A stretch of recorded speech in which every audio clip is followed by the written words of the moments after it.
Hi, my name is Kaylee. How are you doing today? I'm good. How are you? I'm doing good. What's your name? Lexi. Alright, Lexi. So today we're going to be talking about alarm fatigue. Have you ever heard of it?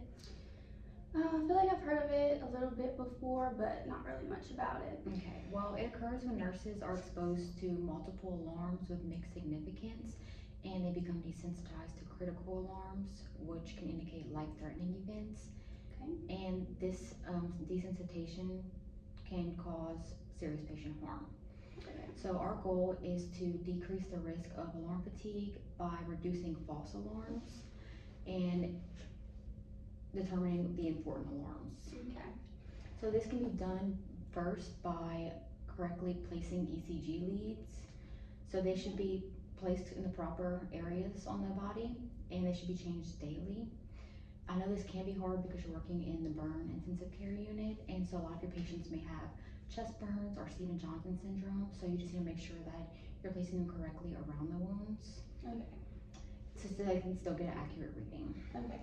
Another thing that you can do is correctly placing pulse ox probes. So if they have burns in their fingers or toes, then you should use a pulse ox clip on their ear to get an accurate reading, and you should also change the pulse ox probes and probe sites daily. Okay. And when you're changing the probe sites and the probes, you should turn off the alarm, and this will decrease the presence of false alarms. Okay. And the last thing that you can do is customizing the patient alarm settings. So because you are in the BICU, all of your patients are on continuous monitoring. And these continuous monitoring systems have default alarm settings for safety. And this means that once the patient's levels reach a certain number, and it triggers an alarm. So you can customize it for your patient, for every patient. So for example, if your patient is taking a medication that lowers their heart rate below 60, you can change the setting in the alarm system to not trigger an alarm until it reaches below 50. That way it doesn't trigger an alarm when you already know that it is gonna be lower than 60. Okay.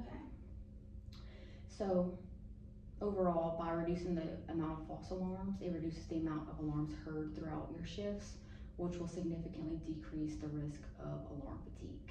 Okay. So do you have any questions? I don't believe. I think I kind of got a gist of everything. All right, would you be able to tell me a little bit about what we've gone over today? Yes. So alarm fatigue is whenever you are desensitized to critical alarms, which can significantly harm the patient. By improving this from happening, you can properly place the ECG leads on the patient and make sure that they're in the right places. And then you can put the pulse ox on the ear if the patient has burns on their fingers or toes. This will allow a proper reading to occur and not allow the alarm to go off falsely and get a wrong reading. You also rotate the sites of the pulse ox probe. And what else?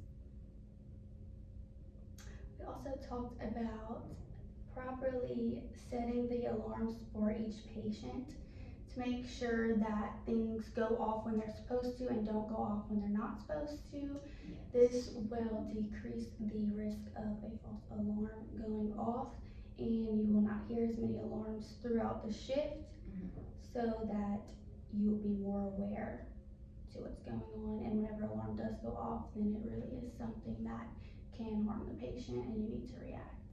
Yes, good job. And so just to let you know, you will be getting training on the placing the ECG leads around the chest burns and Stevens-Johnson syndrome or anything.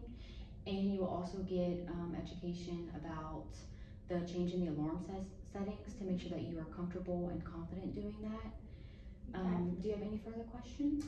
I think that's it. All right. Thank you for your time today. You're welcome. I will now exit the room and perform a hand hygiene.